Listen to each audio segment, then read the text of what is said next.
Marcus Chen stood at the edge of the massive crystalline pit and stared down into the darkness below. The pit was enormous, stretching at least 300 feet across, with walls that sparkled like blue diamonds in the afternoon light of Vex 9. He had been on this alien world for only 2 weeks, but already he felt like something was pulling him toward this strange place. The research station Kepler-7 sat behind him about a mile away. Marcus could see it in the distance, a cluster of white metal buildings against the orange sky. He was supposed to be back there now, filing reports about the mineral samples his team had collected. Instead, he was standing here, listening. A sound came from deep inside the pit. It was faint at first, almost like the wind howling through the crystals. But Marcus knew it was not the wind. He had heard this sound before, 3 times in the past week. It was a cry. Something was down there, and it was scared. Marcus turned and walked back toward the group of researchers who were about 50 yards away, studying the crystal formations with their instruments. He needed to tell them what he had heard. He needed to tell them that something was alive in that pit. The team consisted of 4 people. There was Dr. Sarah Mills, the geology expert. Beside her was Dr. Kevin Park, who studied atmospheric conditions. Tom Bradford was their equipment specialist, and finally there was Rachel, the communications officer. They all looked up as Marcus approached. "Did you hear that?" Marcus asked, still looking back at the pit. "Hear what?" Sarah said, not looking up from her instrument panel. "There is something down in the pit, something alive," Marcus said. "I have heard it 3 times this week." Kevin shook his head. "This world is mostly lifeless, Marcus. The scans show very little biological activity in this region. You might be hearing echoing sounds from the geological shifts." But Rachel had stopped working. She was looking at Marcus with interest. "You have heard sounds before and did not tell us," she asked. "I was not sure. I wanted to confirm it first," Marcus said. "But this time the cry was clear. Something is down there, and it sounds like it is in pain." Tom walked over to the edge of the pit and peered down. "That is a long way down. Even if there is something alive in there, we cannot reach it. The walls are too unstable, and we do not have proper equipment for a descent like that." But Marcus was already thinking about the equipment they did have. They had safety lines. They had climbing gear from their basic geological survey kit. They had a harness that could hold his weight. It would be tight and dangerous, but it might be possible. "I am going down," Marcus said quietly. All 4 researchers turned to stare at him. "You are what?" Sarah said, standing up quickly. "I am going down into the pit to find out what is down there," Marcus repeated. "We cannot just ignore it if something is alive and suffering." "That is against protocol," Kevin said firmly. "We do not take risks like that. We report findings to the station, and then the command structure decides what to do." Marcus knew he was right. He knew that jumping into a pit on an alien world without proper equipment, without approval from Commander Vargas, was not only against protocol, but also potentially suicidal. But he also knew that if he did not do this now, he might never know if that creature survived. And somehow, he could not accept that. "I am sorry," Marcus said. He grabbed the safety line and the harness from Tom's equipment bag before anyone could stop him. "Marcus, do not do this," Rachel called out, but she was already reaching for her communication device. She would alert the station. That was good. At least someone would know where he was. Marcus secured the harness around his waist and tied the safety line to a large crystal formation that jutted out from the edge of the pit. His hands were shaking slightly, but his mind was clear. He had made his decision. He looked back at his team one last time. Sarah was shouting something, but her voice was lost in the wind. Tom was running toward him. Kevin was already speaking into his communication device. Marcus took a deep breath and stepped backward over the edge of the pit. For a moment, there was nothing but empty space and falling. Then the safety line caught, and he was suspended in the air, hanging above the darkness. He could feel the line taut against his harness, holding him. He began to lower himself down, hand over hand, controlling his descent. The walls of the pit rushed past him as he went deeper. The blue crystals caught the light from above and created strange shadows all around him. The air grew colder. The sound of his own breathing echoed back at him from the crystal walls. And then he heard it again. The cry. It was much louder now and much clearer. It was not a human sound. It was not any sound Marcus had ever heard before. It was a cross between a roar and a whimper, filled with fear and pain. Marcus continued his descent. His arms were burning, but he did not stop. His legs dangled below him in the empty space. Further down, he could see something moving in the shadows, a shape, something blue and glowing, just like the crystals around him. The cry came again, and Marcus understood. Whatever was down there, it was young. It was terrified, and it needed help. He lowered himself faster now, not caring about the pain in his arms, not thinking about the danger. He just wanted to reach the creature before it was too late. Finally, his feet touched solid ground. He was on a narrow ledge surrounded by jagged rocks and sharp crystals. And there, about 20 feet away, he saw it. It was a dragon. Not a real dragon from Earth legends, but something that looked very similar. It was small, no more than 4 feet long, with scales that shimmered between blue and silver. Its wings were folded tight against its body. One of its legs was trapped under a large piece of fallen crystal, and blood, or something like blood, was seeping from the wound. The dragon saw Marcus and hissed. Its eyes glowed red with fear and pain. "It is okay," Marcus said softly, taking a slow step forward. "I am here to help you. I will not hurt you." The dragon hissed again, but it did not move. It could not move. It was trapped. Marcus approached carefully, speaking in a calm, gentle voice the whole time. "My name is Marcus. I am going to help you. Just stay calm." He reached the young dragon and examined the crystal that was pinning its leg. It was heavy, but he thought he could move it. He positioned himself and heaved upward with all his strength. The crystal shifted. The dragon cried out, but not from pain this time. As soon as the weight lifted, the young creature scrambled toward Marcus on its 3 good legs. And then something incredible happened. The dragon wrapped its small claws around Marcus's arm, and the moment it touched him, Marcus felt a surge of energy flow through his entire body.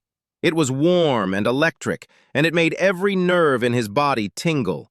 Marcus looked down at the dragon, and the dragon looked up at him. In that moment, Marcus knew that something had changed.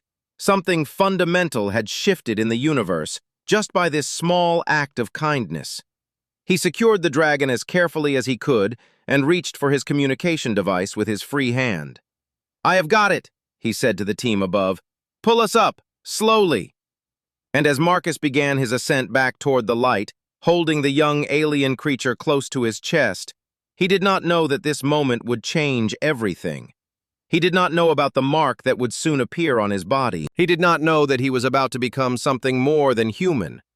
All he knew was that he had saved a life, and somehow that life had saved him too.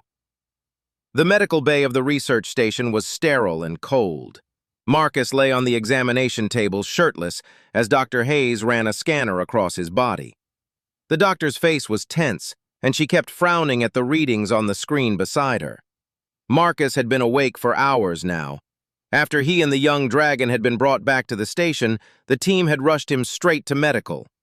Commander Lisa Vargas had been furious that he had gone into the pit without permission, but even her anger had turned to concern when the medical team started finding something strange happening to his body.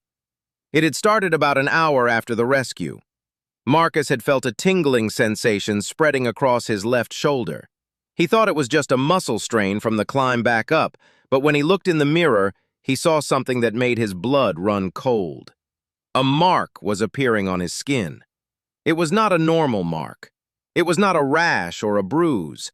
The mark glowed with a soft golden-orange light that seemed to come from deep inside his skin. It had geometric patterns like nothing Marcus had ever seen before. Lines and circles and strange symbols that he could not identify were spreading across his shoulder and down his arm like a living thing. "The readings are impossible," Dr. Hayes muttered, not speaking to Marcus but to herself. She was a tall woman with gray hair and sharp eyes. She had been the medical officer on station for 5 years, and Marcus knew she was very good at her job. If she was concerned, that was not a good sign. "What is happening to me?"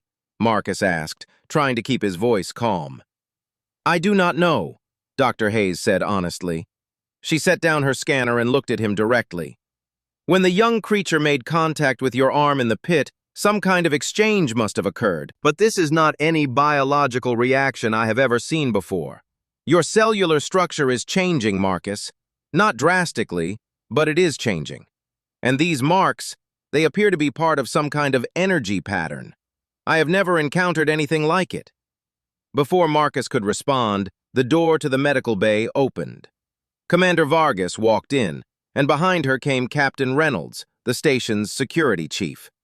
The commander was a woman in her 50s with short, dark hair and a severe expression. She looked angry. "Dr. Hayes, what is the status?" Vargas asked, not even looking at Marcus. "Stable, for now," Hayes replied, "but his physiology has been altered by contact with the alien creature. I cannot predict what the long-term effects will be." Vargas finally turned to face Marcus.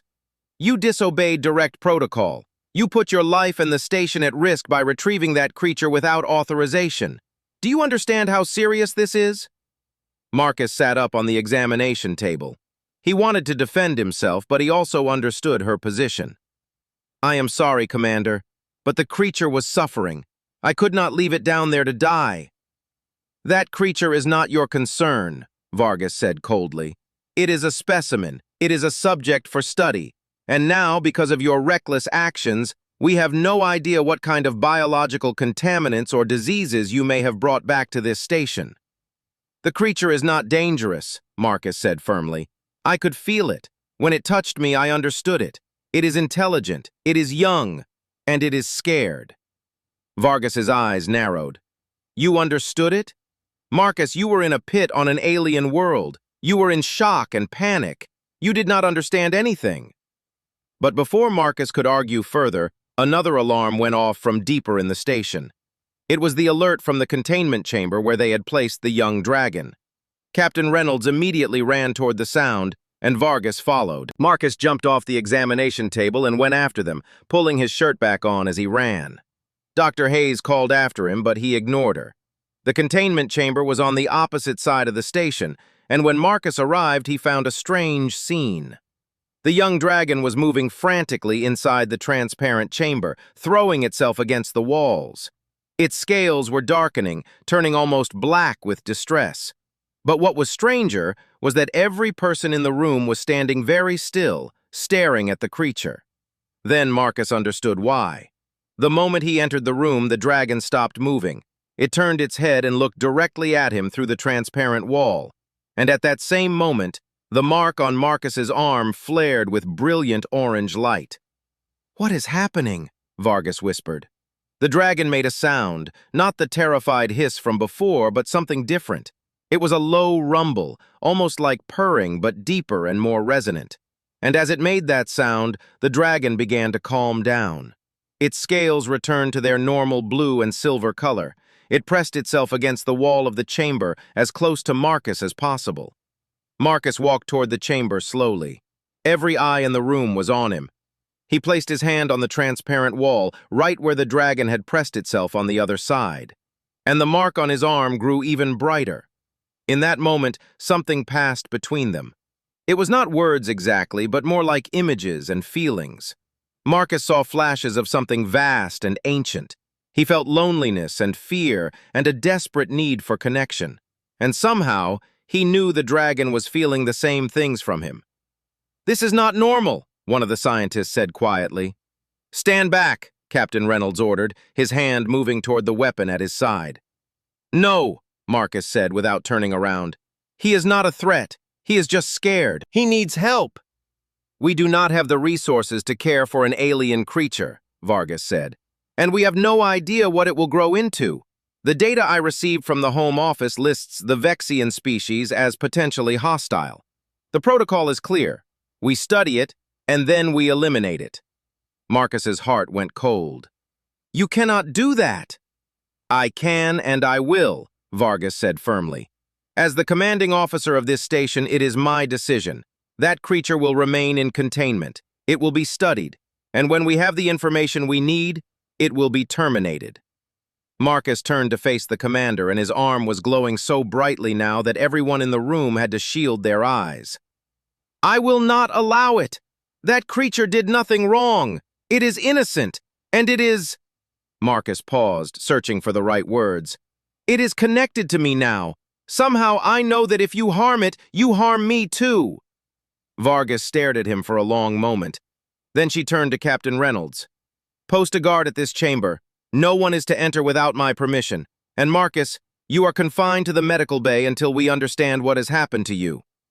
She walked out of the room, and after a moment, Captain Reynolds and the other scientists followed. Only Dr. Hayes remained, standing beside Marcus. The mark continues to spread, she said, examining his arm. Look! Marcus looked down. The golden-orange glow had spread further down his arm, covering now from his shoulder all the way to his elbow. And somehow, he knew it was not finished. He could feel it moving beneath his skin like a living thing, spreading through his body. It does not hurt, Marcus said.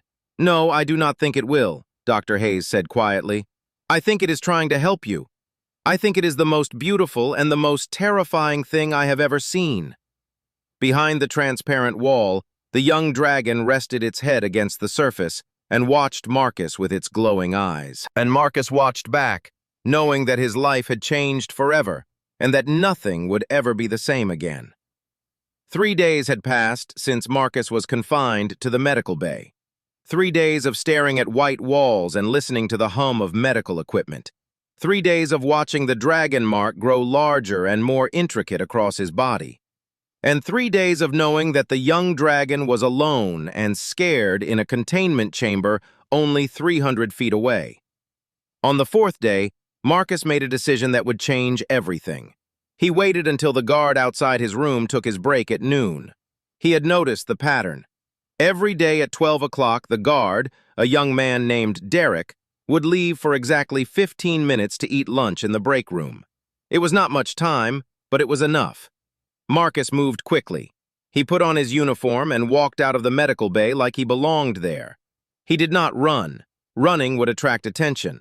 He simply walked with purpose, like a man who had somewhere important to be. The containment chamber was in the biological research section of the station. When Marcus arrived, he found only one scientist working there.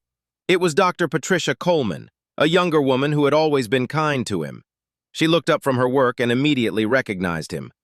"Marcus, you should not be here," she said, standing up. But she did not move to stop him. "I know," Marcus said, "but I need to see the young dragon. Please, Patricia, just 5 minutes. Then I will go back to the medical bay and you can forget you ever saw me." Patricia looked conflicted. She glanced at the containment chamber where the dragon was resting in the corner, looking weak and sad. Then she looked back at Marcus, and she saw the glowing mark on his arm, which was now visible since he had rolled up his sleeve. "What is that?" she asked, stepping closer. "I do not know exactly," Marcus said, "but I know what the dragon is feeling right now. It is lonely, it is scared, and it is refusing to eat because it thinks I have abandoned it. If I do not reach it soon, it will die." Patricia was quiet for a moment. Then she nodded. "I will activate the secondary monitoring system. It will show I was running diagnostics on the containment chamber. You have 10 minutes. After that, I have to sound the alarm." Marcus thanked her and moved quickly to the chamber. He placed his hand on the transparent wall, and immediately the young dragon lifted its head. Its scales, which had been a dull blue, suddenly brightened. It rushed to the wall and pressed itself against it, directly across from Marcus. The mark on Marcus's arm blazed with golden-orange light. "I am here," Marcus whispered.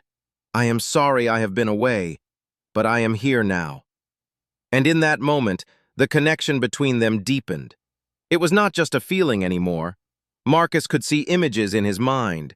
He could see the dragon's memories. He saw a vast crystal cavern, much larger than the pit where they had met. He saw dozens of dragons, ancient and magnificent, flying through the air. He saw the young creature being separated from its family during a cave-in. He saw the fear and loneliness of being trapped alone. But he also saw something else. He saw a moment, ancient and dim, when humans and dragons had walked together, when they had been partners and friends. He saw a golden light, just like the mark on his arm, binding them together. Marcus pulled his hand away from the wall, gasping. Patricia was watching him with wide eyes. "What did you see?" she asked. I saw their history, Marcus said. I saw that this is not the first time. Humans and these creatures, they were bonded before, a long time ago. Before Patricia could respond, alarms began to sound throughout the station, but not the alarm for security. These were different alarms, medical alarms. Patricia's communication device buzzed. She answered it quickly, and Dr. Hayes's voice came through, sounding urgent. Patricia, where is Marcus? His heart rate just spiked to dangerous levels, and his biometric readings are going insane. Patricia looked at Marcus, confused. But Marcus understood. The connection with the dragon was so strong now that their bodies were resonating with each other. Their heartbeats were synchronizing. Their energy was flowing back and forth between them. He is safe, Patricia said into her device. Let me call you back. She turned to Marcus. You need to get back to the medical bay. Now! But before Marcus could move, something unexpected happened. The containment chamber's seal began to glow with the same golden-orange light that was burning on Marcus's arm. The transparent walls flickered and wavered, as if they were not really solid at all. What is happening? Patricia said, backing away. The wall shimmered once more, and then suddenly, it was not there anymore.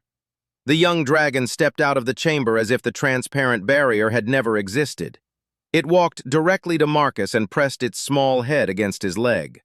Alarms continued to sound throughout the station. Red lights flashed in the corridors, but in that moment, there was only peace. Come with me, Marcus said, though his voice sounded strange to his own ears. It was his voice, but deeper somehow, resonating with something ancient and powerful. Marcus and the dragon moved through the corridors of the station. Where they walked, things happened. The automatic doors opened before they approached them. The electronic locks clicked open on their own. The cameras turned away from them, as if they could not see what they did not want to see. Other crew members saw them but did not react. They simply turned away, their eyes vacant, as if a suggestion had been planted in their minds. They made it to the observation deck without being stopped. Marcus and the young dragon stood together, looking out at the alien landscape of Vex 9 below them. The massive crystalline pit where it all began was visible in the distance, glowing softly in the afternoon light. The door to the observation deck opened, and Commander Vargas entered, flanked by Captain Reynolds and 2 security officers. They all had weapons raised, but they did not fire. Stand down, Commander, Vargas said, though she did not sound angry. She sounded almost under a spell. I am not standing down, Marcus said, turning to face her. His mark was glowing so brightly now that it was almost blinding. I am standing up. For the first time in my life, I am standing up for something that matters. Vargas blinked, as if waking from a trance. What have you done to us? I have done nothing, Marcus said. The mark has done it. The connection between me and this dragon is real. It is ancient, and it is stronger than any barrier you can build or any weapon you can point at me. The young dragon stretched its wings, and they were larger now than before. It grew slightly, its body becoming more powerful. The bond between it and Marcus was making it stronger. You cannot keep us here, Marcus said. We are leaving. You can try to stop us, but you will fail. The ancient power between human and dragon cannot be broken by protocols or weapons. It is the oldest magic that exists. Captain Reynolds lowered his weapon. Then Vargas slowly lowered hers as well. Marcus and the young dragon walked toward the airlock. No one tried to stop them. The doors opened automatically. The spacecraft bay was empty, and one of the small exploration shuttles was ready and waiting. It was as if the universe itself was helping them escape. As Marcus piloted the shuttle away from the station, watching Kepler 7 become smaller in the distance, he knew that his old life was over. A new one was beginning. He was no longer just Marcus Chen, xenobiologist. He was something more. He was bonded. He was connected. He was part of something ancient and powerful. And beside him, the young dragon rested its head on his shoulder and purred. The northern continent of Vex 9 was a wasteland of broken equipment and burning fires. The mining colony, which had been established only 6 months ago, was in chaos. The workers were running in every direction, carrying whatever valuables they could grab. Some were loading weapons into armored trucks. Others were boarding shuttles, desperate to escape. And in the center of it all stood a dragon that made the young one with Marcus look like an insect. The adult Vexian was massive, at least 30 feet long from head to tail. Its scales were a deep emerald green, and they glowed with an ancient power. Its wings were spread wide, each one the size of a building. Its eyes burned with fury and pain, and it was destroying everything in its path. The mining colony had sent out a distress call 6 hours ago. Equipment destroyed, personnel in danger, requesting immediate military support. When Commander Vargas received the call, she had prepared to send armed soldiers to eliminate the threat. But before she could launch the attack, Marcus had made contact with the station. His message was simple but impossible. "Do not attack. I can help. Give me 24 hours. Now, Marcus piloted the small exploration shuttle down through Vex 9's atmosphere toward the mining colony. The young dragon sat beside him in the co-pilot seat, its entire body vibrating with tension. The connection between them was so strong now that Marcus could feel what the dragon felt, and what it felt was urgent, desperate to reach the massive adult dragon below. "That is your parent, is it not?" Marcus asked, though he already knew the answer. The young dragon made a low rumble of acknowledgement. In Marcus's mind, images flashed. A vast cavern, 2 dragons, one massive and ancient, one small and new. A moment of terrible separation, the ground shaking, the young dragon falling into darkness. And then, worst of all, the terrible knowledge that it would never see its parent again. But now they were connected. Somehow, through the bond and the mark, the young dragon could sense its parent nearby, and the parent dragon, in its grief and rage, was destroying the human settlement because it was searching for its child. Marcus landed the shuttle at the edge of the mining colony, away from the destruction. He secured the ship and looked at the young dragon. "Are you ready?" he asked. The dragon pressed its small head against Marcus's forehead, and they shared a moment of perfect understanding. They were ready. Together, they stepped out of the shuttle and walked toward the raging adult dragon. The workers in the colony saw them immediately. Some screamed, some pointed weapons. But Marcus held up his hand and walked forward slowly, with the young dragon by his side. "This is suicide!" one of the workers yelled. "No!" another said, pointing at Marcus's arm. "Look at that mark! It is glowing! What is he?" Marcus did not stop walking. The mark on his body was burning so brightly now that his skin looked like it was on fire. The golden-orange light spread across his entire left side, from his neck down to his fingertips. It was beautiful and terrifying at the same time. The adult dragon saw them approaching. Its massive head turned in their direction.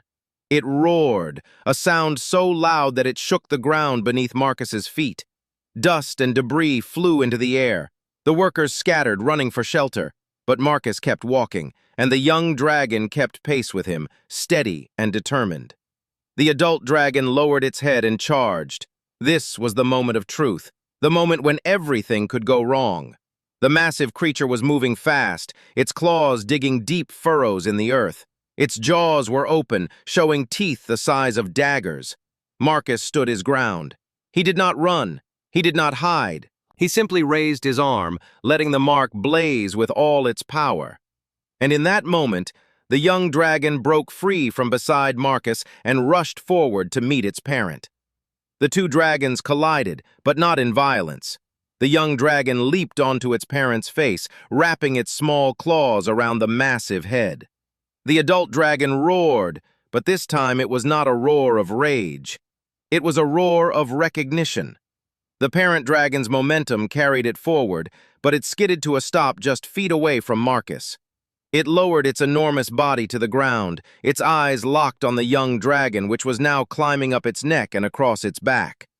Marcus could feel the emotions flowing between the 2 dragons, grief transforming into joy, despair turning into hope, a reunion after a separation that felt like an eternity. The adult dragon made a sound, a deep rumbling that seemed to come from the center of the earth. And in that sound, Marcus heard language. He heard meaning. The dragon was speaking, not with words, but with emotion and memory and ancient understanding. The mark on Marcus's arm pulsed, and suddenly he could understand. The adult dragon was asking a question. Who was this human? Why was it bonded with the offspring? Marcus stepped forward, his arm raised, the mark glowing brilliantly. Images flooded from his mind into the consciousness of the parent dragon. He showed the moment when he had heard the young dragon's cries in the pit. He showed the moment when he had jumped without thinking, without considering his own safety. He showed the love and the connection that had formed between him and the young one. He showed the bond, the ancient covenant between human and dragon, the thing that his people had forgotten long ago. The adult dragon rose to its full height. It looked down at Marcus, and slowly it lowered its enormous head until its eyes were level with the humans. Marcus could see himself reflected in those ancient eyes. He could see the mark on his arm glowing in the dragon's pupils. And then something extraordinary happened. The dragon breathed. A long, slow breath of warm air that washed over Marcus like a wave of recognition and acceptance. It was not fire. It was something gentler. Something that felt like a blessing. The young dragon climbed down from its parent's back and returned to Marcus's side. The three of them stood together, human and two dragons, at the center of the devastated mining colony. Commander Vargas's voice crackled over Marcus's communication device. "Marcus, what is happening? Are you alive?" Marcus activated the device. "I am alive, and the dragon is no longer a threat. The adult was searching for its young. Now that they are reunited, it will leave peacefully." "How can you possibly know that?" Vargas demanded. "Because I understand now," Marcus said, looking up into the eyes of the magnificent parent dragon. "The ancient bond between human and dragon is not just a story. It is real, and it is stronger than any weapon or fear. This dragon does not want war. It wants peace. It wants its family. And it is willing to let humans live here as long as we respect them and their land." The adult dragon made another sound, and this time Marcus understood it clearly. It was agreement. The dragon turned away from the colony and began to walk toward the mountains in the distance. The young dragon looked up at Marcus, then back at its parent, then back at Marcus again. "Go," Marcus said gently. "Go with your mother. I will always be connected to you, but you belong with your family now." The young dragon pressed its head against Marcus one last time. Then it turned and ran to catch up with the adult dragon. Together, the two creatures disappeared into the mist-covered mountains. Marcus stood alone in the ruins of the mining colony, his arm still glowing with the mark of the bond. Around him, workers emerged from their shelters, staring in wonder. He had done it. He had prevented a war. He had reunited a family. And he had proven that the ancient covenant between human and dragon was real. But he knew his journey was far from over. It was just beginning. 2 weeks had passed since Marcus stood alone in the ruins of the mining colony. 2 weeks of waiting for a response from the Vexian government. 2 weeks of uncertainty and questions. And now, finally, a message had arrived. Marcus sat in a secure communication room at the Kepler-7 station, staring at the screen in front of him. Commander Vargas stood beside him, her earlier anger having transformed into something closer to respect. On the screen was a Vexian official, ancient and wise, with scales that shimmered like midnight blue silk. "The mark on your body is known to us," the Vexian said, his voice deep and measured. "It has not appeared on a human in over 3,000 years. In our history, the mark only manifests when a human has performed an act of selfless compassion, when they have proven themselves worthy of the ancient covenant." Marcus felt his heart race. "What does that mean?" he asked. "What is this mark?" "It is called the Vex Bond," the Vexian replied. "Thousands of years ago, our two species lived in harmony. We were partners, companions. But your ancestors forgot us. They turned their focus inward, building empires and technologies. The Vexians also retreated, choosing isolation. The bond was broken, and the mark ceased to appear. Until now. Until you." On the screen behind the official, Marcus could see other Vexians gathering. They all stared at him with expressions of wonder and something that looked like relief. "We have sent a diplomatic vessel," the official continued.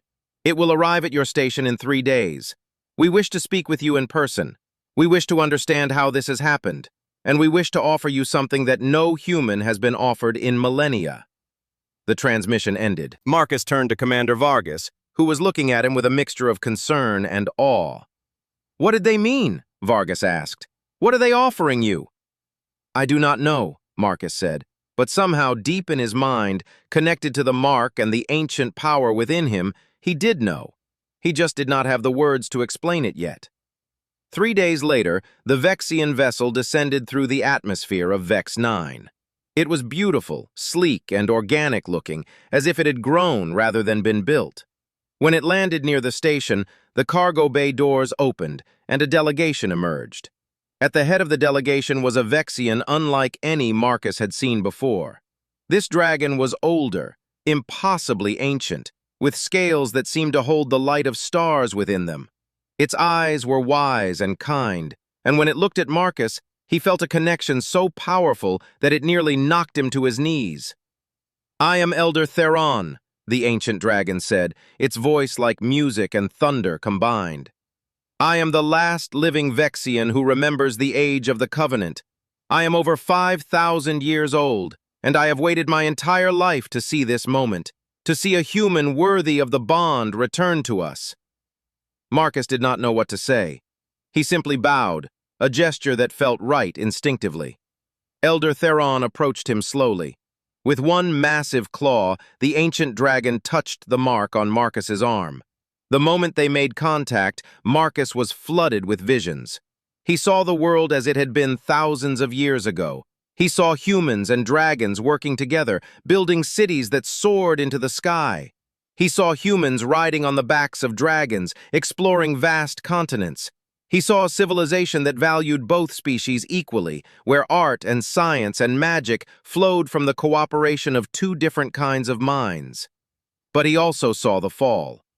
He saw the moment when humans stopped valuing the dragons, when they sought to dominate rather than partner. He saw the wars that followed. He saw the dragons withdrawing to the deep places of the world, hiding in caves and mountain peaks. And he saw something else. He saw the young dragon that he had rescued. In this vision, it was no longer young. It was growing, becoming powerful and magnificent, and it was waiting for him. The vision ended, and Marcus gasped, pulling his hand back from Elder Theron's claw. "You understand now," the ancient dragon said. "The young one you bonded with is not merely a hatchling. It is the descendant of the royal line, the child of Queen Celia, who rules the deep caverns of Vex 9. Your bond with this creature has opened a door that was sealed for 3 millennia.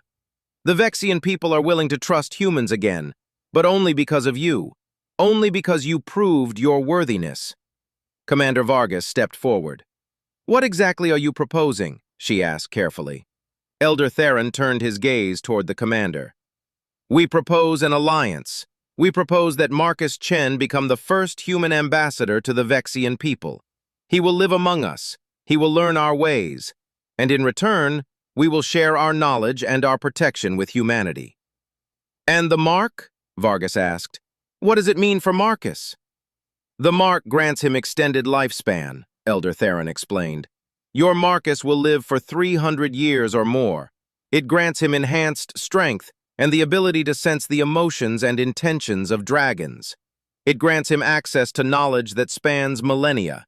And most importantly, it allows him to serve as a bridge between our two species. It allows him to understand both human nature and Vexian nature. He is no longer fully human, but he is not fully Vexian either. He is something new, something that we have not seen since the age of the Covenant." Marcus looked down at his arm.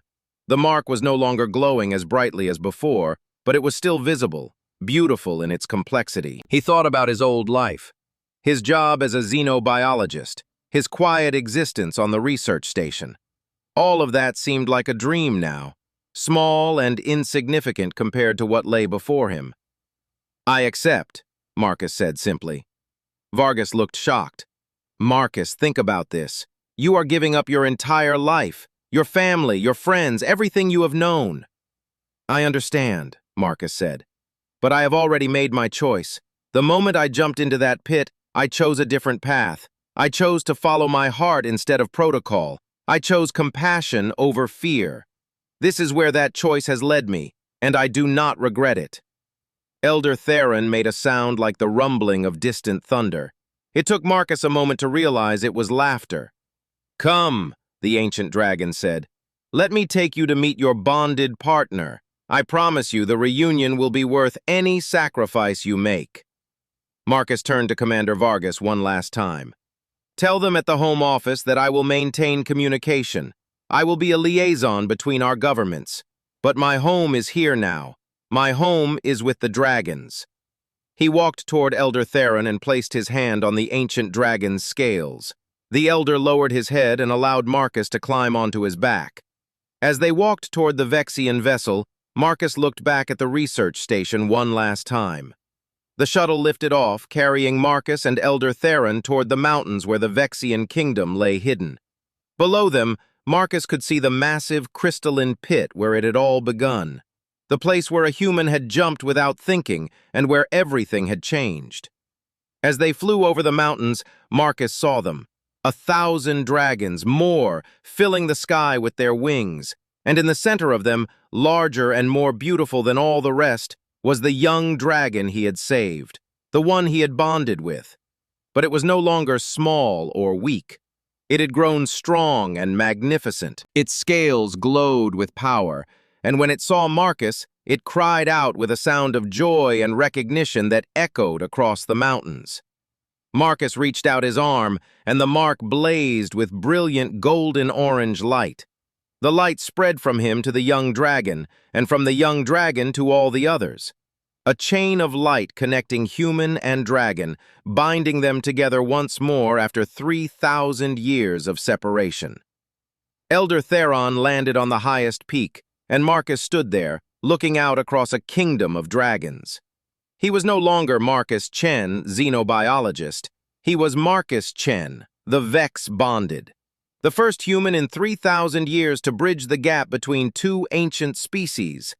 And as the sun set over Vex 9, painting the sky in shades of orange and gold that matched the color of his mark, Marcus knew that this was where he was meant to be. This was his true home. This was his true destiny. And it had all begun with a simple act of compassion in a crystalline pit.